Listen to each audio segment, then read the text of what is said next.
Hello, good morning everyone. Welcome to cracks वाला YouTube channel. इस current affair की series में हम लोग फरवरी 2026 के करंट अफेयर्स देख रहे हैं और साथ ही साथ में इसके एमसीक्यू भी कर रहे हैं। आज जो है ये फरवरी मंथ का ये पार्ट 3 है, तीसरा लेक्चर। 2 पार्ट पहले हो चुके हैं। चलिए स्टार्ट करते हैं। आज का जो पहली खबर है हमारी वो इकोनॉमी से रिलेटेड है। क्या है पहला टॉपिक? Orange economy. देखो ऑरेंज इकोनॉमी क्या होता है। इस बार के बजट में 2026 के बजट में गवर्नमेंट ने इसको ऑरेंज इकोनॉमी को प्रायोरिटाइज करने की बात की। मतलब उसके लिए कुछ इनिशिएटिव्स कुछ अलग से उन पे फोकस करेंगे। ऑरेंज इकोनॉमी देखो बेसिकली होता क्या है, इसको अगर सिंपल भाषा में कहें तो बोलते हैं क्रिएटिव इकोनॉमी। अब क्रिएटिव इकोनॉमी से क्या समझ में आ रहा है? क्रिएटिव इकोनॉमी कोई चीज जो क्रिएट की गई है, जो किसी के माइंड की क्रिएटिविटी है। अगर हम लोग कुछ क्रिएट कर रहे हैं, जैसे कुछ नहीं तो कोई गाना बना दिए, कोई गेम बना दिए, तो ऐसी इंडस्ट्री पे गवर्नमेंट ने फोकस करने को बोला है। तो यही न्यूज में था। तो बेसिकली यहाँ से ये पूछा जा सकता है कि ऑरेंज इकोनॉमी से क्या मतलब होता है, या ऑरेंज इकोनॉमी क्या है। जैसे गेमिंग इंडस्ट्री है, एनिमेशन इंडस्ट्री है, कोई परफॉर्मिंग आर्ट है जैसे म्यूजिक डांस ये सब।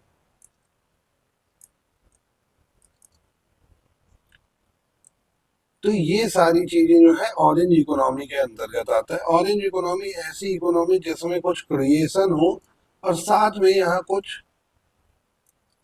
में जो प्राइमरी इनपुट हो वो क्या होता है, बोलते हैं intellectual intellectual intellectual capital. Intellectual capital का मतलब क्या? किसी को बौद्धिक कैपिटल। बौद्धिक मतलब जिस किसी की अगर बुद्धि लगी है, तो कोई किसी ने अपनी बुद्धि से कोई चीज बनाई है, तो वो ऐसी चीजें क्या आती हैं? ऑरेंज इकोनॉमी के अंदर आती हैं। ठीक।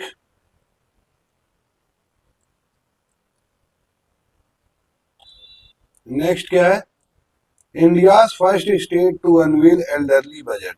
केरला बन गया है भारत का पहला स्टेट जो कि एल्डरली बजट। एल्डरली बजट का मतलब क्या हो गया? ओल्ड एज पॉपुलेशन पे ज्यादा फोकस करेंगे बस। और केरला में जो ओल्ड एज पॉपुलेशन है वो बहुत ज्यादा बढ़ भी गई है, तो इस वजह से ये ओल्ड एज पॉपुलेशन पे ज्यादा फोकस करेंगे। बस यही चीज है इसमें। बस इसमें ध्यान रखने वाली यही चीज है कि ओल्ड एज पॉपुलेशन पे फोकस रहेगा इनका। जैसे इनका जो इस बार का बजट था केरला का, उसमें से 19% जो है वो टोटल जो है ओल्ड एज पॉपुलेशन से रिलेटेड रखा गया है। रिलेटेड इनिशिएटिव्स पे खर्च किया जाएगा। ठीक। जैसे अभी हम लोग पढ़ रहे थे ऑरेंज इकोनॉमी। ऑरेंज इकोनॉमी इसी तरह इकोनॉमी में और भी कई टर्म आते हैं, जैसे थोड़ा सा एक दो टर्म और जान दो। जैसे ब्लू इकोनॉमी क्या होता है? ब्लू इकोनॉमी, ब्लू इकोनॉमी नाम से ही समझ में आएगा, ओशियन रिसोर्सेज की बात हो रही। ओशियन रिसोर्सेज की बात हो रही। ठीक। ग्रीन इकोनॉमी का मतलब ग्रीन इकोनॉमी का मतलब इकोनॉमी के अंदर ऐसे गुड्स एंड सर्विसेज को बढ़ावा देना, ऐसी इकोनॉमिक एक्टिविटीज को बढ़ावा देना जो इन्वायरमेंट के नजरिए से सस्टेनेबल हो, जो इन्वायरमेंट के नजरिए से सस्टेनेबल हो। तो ऐसी चीजों को बोलते हैं क्या? Green economy. एक टर्म आता है वाइट इकोनॉमी। वाइट इकोनॉमी क्या होता है? वाइट इकोनॉमी में ऐसी एक्टिविटीज, ऐसे गुड्स एंड सर्विसेज जो कि हेल्थ केयर सेक्टर से रिलेटेड है। हेल्थ केयर सेक्टर से रिलेटेड इकोनॉमी को बोलते हैं वाइट इकोनॉमी। गिग इकोनॉमी का नाम बहुत सुनते होगे तुम लोग। गिग इकोनॉमी टर्म क्या होता है? गिग इकोनॉमी टर्म बेसिकली ऐसी इकोनॉमी जिसको कोई, जैसे ये जो स्विगी में डिलीवरी बॉयज होते हैं, जोमेटोस के डिलीवरी बॉय हैं, ब्लिंकिट वगैरह, ये सब क्या है? Gig economy. जैसे इसमें जो वर्कर है वो एक प्लेटफॉर्म पे काम करते हैं, वो डायरेक्टली किसी कंपनी के एम्प्लॉयज नहीं होते हैं। वो अपना जब उनका मन किया तो अपना ऐप लॉग इन किया, अपना काम पे चले गए, तो इसको बोलते हैं गिग इकोनॉमी। ठीक। आज कलर की बात हो रही है, ऑरेंज, ब्लू, ग्रीन, व्हाइट। तो कलर की जहां बात होती तो एक सवाल आता है जहन में कि अब बार बार देखोगे ये पूछा जाता है कि डिफरेंट कलर्स के रिवॉल्यूशन, जैसे ग्रे रिवॉल्यूशन किससे रिलेटेड है, ये सवाल बनता है, ग्रे रिवॉल्यूशन किससे रिलेटेड है। तो ग्रे रिवॉल्यूशन किससे रिलेटेड है, फर्टिलाइजर से। वही सवाल पूछा ब्लैक रिवॉल्यूशन किससे रिलेटेड है, पेट्रोलियम इंडस्ट्री से, पेट्रोलियम से। अगर सवाल आपसे पूछता है कि सिल्वर रिवॉल्यूशन किससे रिलेटेड है, सिल्वर रिवॉल्यूशन किससे रिलेटेड है, तो सिल्वर किससे रिलेटेड है, एग के प्रोडक्शन से। राउंड रिवॉल्यूशन क्या है, राउंड रिवॉल्यूशन, कलर की बात बहुत हो गई, थोड़ा शेप की बात करते हैं। राउंड रिवॉल्यूशन किससे रिलेटेड है, पोटैटो के प्रोडक्शन से।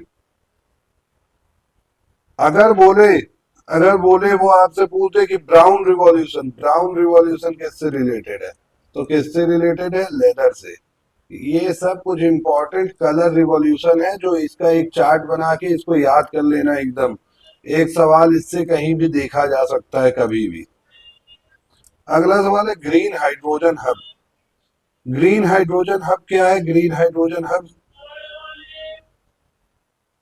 देखो समझो, ग्रीन हाइड्रोजन हब कुछ नहीं होता है। बेसिकली ग्रीन हाइड्रोजन का मतलब होता है कि जब हम, देखो हाइड्रोजन का प्रोडक्शन कैसे होता है, H2O, वाटर का इलेक्ट्रोलिसिस होता है, इलेक्ट्रोलिसिस।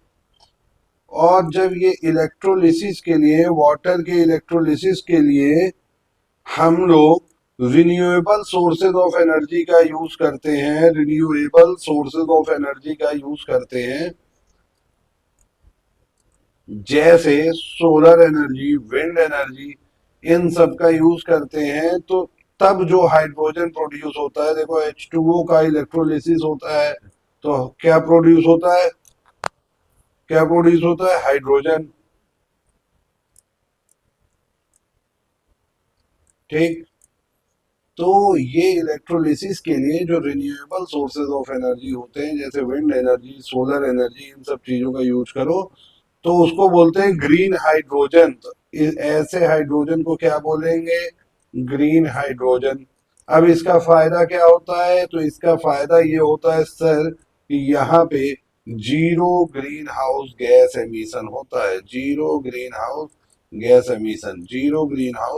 एमिशन। ठीक है। तो ये होता है ग्रीन हाइड्रोजन। और ग्रीन हाइड्रोजन हब का मतलब ये कांडला पोर्ट में स्टेब्लिश कर रही गवर्नमेंट। कांडला पोर्ट कहाँ पे है, गुजरात में है। तो ये वन लाइनर करंट अफेयर ऐसे याद रखना। अगर ग्रीन हाइड्रोजन से रिलेटेड जो कॉन्सेप्ट है वो ये है। और ये देखो, national green hydrogen mission government का एक चल रहा है, national green hydrogen mission government का चल रहा है। उसमें क्या है, नेशनल ग्रीन हाइड्रोजन मिशन में क्या है, नेशनल ग्रीन हाइड्रोजन मिशन में कुछ नहीं होता है। बेसिकली ये है कि कैसे हम लोग ग्रीन हाइड्रोजन के प्रोडक्शन को बढ़ावा दें। अगर सवाल पूछेगा तो सवाल ये पूछे, देखो बेसिक कॉन्सेप्ट तो समझ गए ना, एक आइडिया, रफ आइडिया यही है। नेशनल ग्रीन हाइड्रोजन मिशन में गवर्नमेंट ज्यादा से ज्यादा ग्रीन हाइड्रोजन का प्रोडक्शन करना चाहती है। अब इससे अगर क्वेश्चन पूछेगा तो ये पूछेगा कि नोडल मिनिस्ट्री कौन है, तो ministry of new and renewable energy. ठीक। ये मिनिस्ट्री है, नोडल मिनिस्ट्री। अब इसमें कुछ गवर्नमेंट ने 2030 तक टारगेट फिक्स किए हैं। क्या क्या टारगेट फिक्स किए हैं, कि हम लोग को at least 5 million metric ton green hydrogen, जिसको GH2 भी बोला जाता है, इसका प्रोडक्शन करना है। 1 लाख करोड़, 6 लाख जॉब्स देंगे इस सेक्टर में। ठीक। 8 लाख करोड़ का इन्वेस्टमेंट करेंगे। तो ये चीजें देखो इंपॉर्टेंट नहीं है, उतना याद नहीं रह पाता है।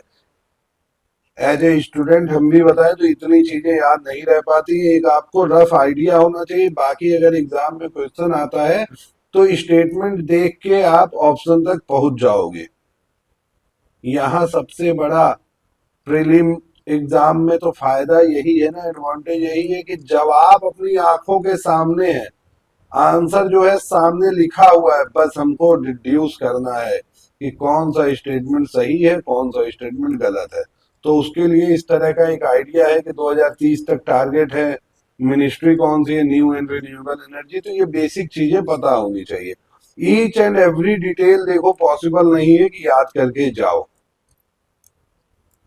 अगला टॉपिक क्या है, India first ever LNG diesel dual fuel DEMU. DEMU train होती है, बेसिकली पैसेंजर ट्रेन होती है डेमू। तो पहली एलएनजी फ्यूल वाली डेमू ट्रेन कहाँ पे चलाई गई है, साबरमती गुजरात।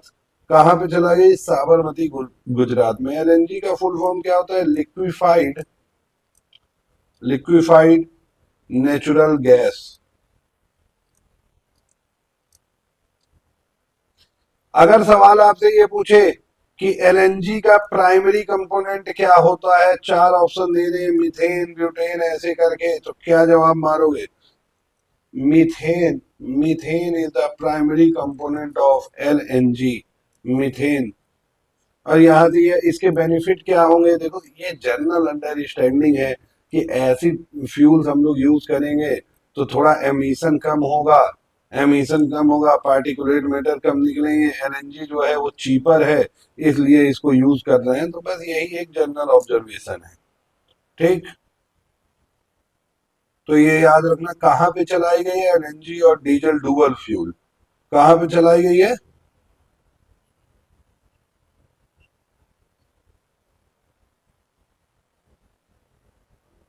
ये ट्रेन साबरमती गुजरात में, ठीक। आज अगला टॉपिक है एमपीसी। अब कहोगे सर ये पेज ब्लैंक क्यों, यहाँ तो कुछ लिखा ही नहीं। ब्लैंक इसलिए है कि अभी हम पढ़ा रहे हैं फरवरी का करंट अफेयर, तो इसमें एमपीसी की मीटिंग हुई फरवरी में। ध्यान देने वाली चीज ये है, ध्यान से सुनना, ये मॉनेटरी पॉलिसी कमेटी की मीटिंग हर 2 महीने में एक बार होती है, हर 2 महीने में एक बार होती है। ये एमपीसी आया कहाँ से, मॉनेटरी पॉलिसी कमेटी किसका है, आरबीआई की बात हो रही है, आरबीआई की, रिजर्व बैंक ऑफ इंडिया की मॉनेटरी पॉलिसी कमेटी। ये मॉनेटरी पॉलिसी कमेटी का काम क्या होता है, मॉनेटरी पॉलिसी कमेटी का काम क्या होता है, क्या काम होता है मॉनेटरी पॉलिसी कमेटी का, ये जो है बेसिकली मार्केट में प्राइस बैलेंस करती है। प्राइस बैलेंस कैसे करेगी, तो इसके लिए कुछ टूल्स होते हैं, कुछ होते हैं क्वांटिटेटिव टूल्स, कुछ होते हैं क्वालिटेटिव टूल्स। तो अभी अपने को इतना डिटेल में नहीं जाना है, ये सारा इकोनॉमिक्स का टॉपिक है। बस मैं ये बता रहा हूँ, यहाँ से ये आइडिया ले लो कि एमपीसी का काम क्या होता है, प्राइस बैलेंस करने का। और प्राइस बैलेंस कैसे करती है, ये बेसिकली रेट डिसाइड करती है। क्या रेट डिसाइड करती है, रेपो रेट इसका एक मेजर इंस्ट्रूमेंट है। रेपो रेट के हिसाब से फिर अदर रेशियोज कुछ होते हैं, जैसे एमएसएफ है, ऐसे बैंक रेट है, ये सारी चीजें ये डिसाइड करती है। बट रेपो रेट पे टारगेट होता है, रेपो रेट को टारगेट होता है हर 2 महीने में। अब देखो मॉनेटरी पॉलिसी का ऑब्जेक्टिव पता चल गया है, आरबीआई की कमेटी है, ठीक है। मॉनेटरी पॉलिसी बनी कैसे, मॉनेटरी पॉलिसी ऐसे बनी कि जो हमारा आरबीआई एक्ट है, आरबीआई एक्ट कब का है, आरबीआई एक्ट है सर 1934 का।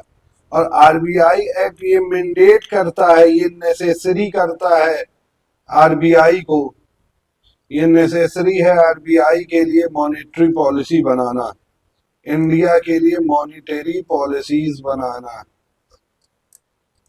मॉनेटरी पॉलिसीज बनाना, ठीक।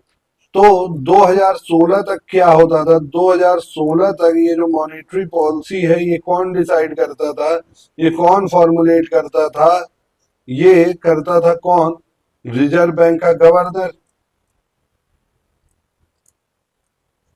बट आफ्टर 2026, आफ्टर 2026 थोड़ा सा एक फाइनेंस एक्ट लाया गया, 2016 में फाइनेंस एक्ट लाया गया और वहां से 2016 के फाइनेंस एक्ट में एक मॉनेटरी पॉलिसी कमेटी का जिक्र किया गया। ये पूछे अगर कि मॉनेटरी पॉलिसी कमेटी किस कमेटी के सिफारिश पे बनी, तो उसका जवाब होगा उर्जित पटेल। उर्जित पटेल ने बोला कि एक मॉनेटरी पॉलिसी कमेटी चाहिए, एक मॉनेटरी पॉलिसी कमेटी चाहिए। तो 2016 के फाइनेंस एक्ट से किसका क्रिएशन होता है? MPC, monetary policy committee. अब मॉनेटरी पॉलिसी कमेटी जो है उसके लिए कुछ नियम बनाए कि एटलीस्ट 4 टाइम्स ए ईयर इसकी मीटिंग होनी चाहिए। बट इन प्रैक्टिकल क्या होता है? हर 2 महीने में इसकी मीटिंग होती है। 6 मेंबर होते हैं मॉनेटरी पॉलिसी कमेटी में। कितने मेंबर होते हैं? 6 मेंबर्स होते हैं। इनका ये 4 साल तक मॉनेटरी पॉलिसी कमेटी के मेंबर रह सकते हैं। 4 साल तक, 4 साल तक जो एमपीसी में एक बार सेलेक्ट हुए वो रह सकते हैं और इनका रीअपॉइंटमेंट नहीं होगा। तो ये सारी चीजें ध्यान देने वाली है, ना कि ये ध्यान रखना है कि फरवरी महीने में रेपो रेट कितना बढ़ा है, लड़के याद कर लिए कि 0.5 बीपीएस बढ़ा दिया, इतना बढ़ा दिया। तो ये याद करोगे तो कोई फायदा नहीं होगा। बेसिक्स पकड़े रहोगे। एमपीसी का बेसिक्स क्या है, सवाल यहाँ से पूछेगा। ठीक है, तो ये सारी चीजें एमपीसी के बारे में बेसिक याद रखना। कौन सी कमेटी? उर्जित पटेल कमेटी ने रिकमेंड किया था। उर्जित पटेल कमेटी ने रिकमेंड किया था। उर्जित पटेल रिकमेंडेशन। ठीक, तो ये सारी बातें मॉनेटरी पॉलिसी कमेटी के बारे में याद रखना। ठीक है, अब आते हैं अगला जो हमारा टॉपिक है आज का, क्या है? Financial literacy week 2026। RBI governor Shri Sanjay Malhotra launched 11th edition of Financial Literacy Week on 9 फरवरी 2026। 9 फरवरी 2026 को आरबीआई के गवर्नर, यहां से ये याद कर लो अभी कौन है, श्री संजय मल्होत्रा, इन्होंने लॉन्च किया है क्या? फाइनेंशियल लिटरेसी वीक, वित्तीय साक्षरता सप्ताह। वित्तीय साक्षरता सप्ताह 9 फरवरी 2026